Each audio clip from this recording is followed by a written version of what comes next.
വശ്യസുന്ദരം, ഹരിതജാലകം, പ്രകൃതി രമണീയം തുടങ്ങി ഒട്ടനവധി വിശേഷണങ്ങൾ നേടി അവസാനം ദൈവത്തിൻ്റെ സ്വന്തം നാടായി നമ്മുടെ കേരളം. ഇത്തരത്തിലുള്ള ഏത് വിശേഷണവും പൂർണ്ണമായും അർത്ഥവത്തായിരുന്നു കുറച്ചു വർഷങ്ങൾക്ക് മുമ്പ് വരെ.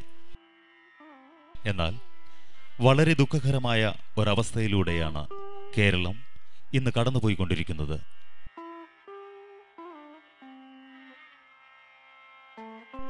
പ്രാഥമിക മേഖല എന്ന് പേരിട്ട് വിളിക്കുന്ന കാർഷിക മേഖലയിൽ നിന്നും നാം ഇന്ന് അന്യം പോകുന്നത് ദൂരവ്യാപക പ്രത്യാഘാതങ്ങളാണ് സൃഷ്ടിച്ചുകൊണ്ടിരിക്കുന്നത്.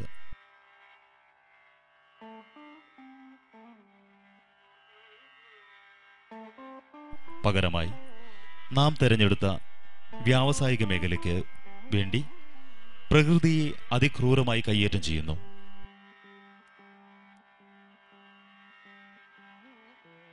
തത്ഫലമായി കാർഷിക വൃത്തിക്ക് യോജിക്കാത്ത വിധം ഭൂമി മലയാളം ഇന്ന് മാറുകയും ചെയ്തു. ഉപ്പ് തൊട്ട് കർപ്പൂരം വരെ ലഭിക്കണമെങ്കിൽ അന്യ സംസ്ഥാനങ്ങളെ ആശ്രയിക്കേണ്ട ഒരു ദുരവസ്ഥയാണ് ഇന്ന് നമുക്കുള്ളത്.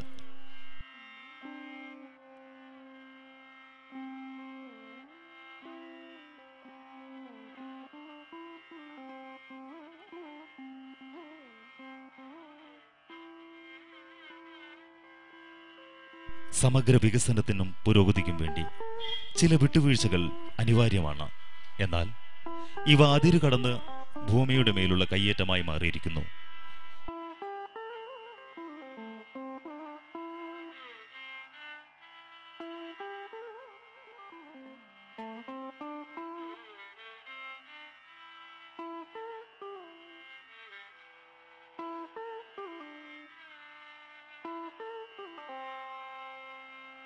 കേവല സാമ്പത്തിക നേട്ടത്തിനും സമ്പന്ന പ്രതിച്ഛായയ്ക്കും വേണ്ടി കുന്നിടിച്ചും മണ്ണെടുത്തും കല്ലുവെട്ടിയും വയൽ നികത്തിയും കൂറ്റൻ കെട്ടിടങ്ങളും മന്ദിരങ്ങളും പടുത്തുയർത്തി പ്രകൃതിയുടെ സന്തുലിതാവസ്ഥയാകെ തകിടം മറിക്കുന്ന പ്രവണതയാണ് നാം ഇന്ന് കണ്ടുകൊണ്ടിരിക്കുന്നത്.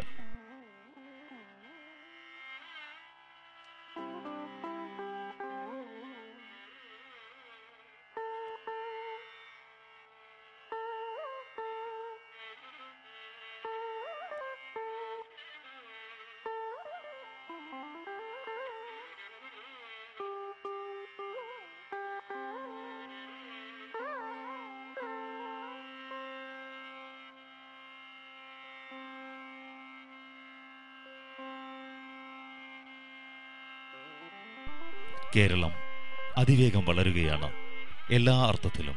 എന്നാൽ വളർച്ചയുടെ കണക്കുകൾ അവതരിപ്പിക്കുമ്പോൾ പോലും വന്നുകൊണ്ടിരിക്കുന്നതും വരാൻ പോകുന്നതുമായ ദുരന്തങ്ങൾ വേണ്ടതുപോലെ ആരും കാണുന്നില്ല.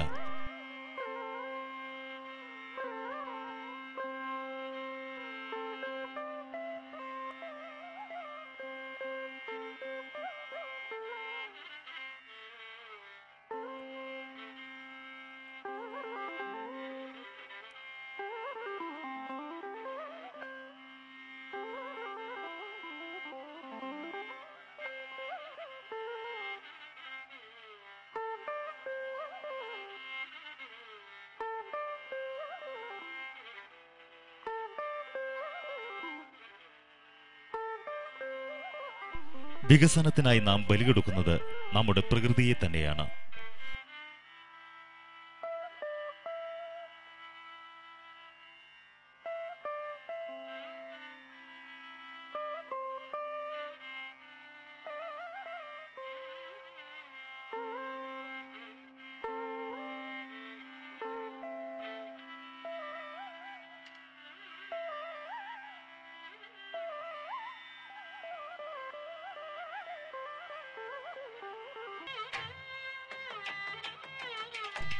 മുമ്പേ സൂചിപ്പിച്ച പോലെ ഇന്ന് എവിടെയും കൂറ്റൻ കെട്ടിടങ്ങൾ ഉയർന്നു വരികയാണ്.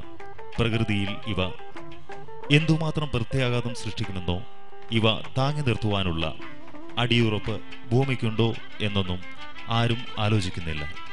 നമ്മെ പോലെ നമ്മുടെ വരും തലമുറയ്ക്കും ഈ ഭൂമി അവകാശപ്പെട്ടതാണ് എന്ന തോന്നൽ ഉണ്ടായാൽ പ്രകൃതിയുടെ മേലുള്ള കടന്നുകയറ്റം താനേ കുറയും.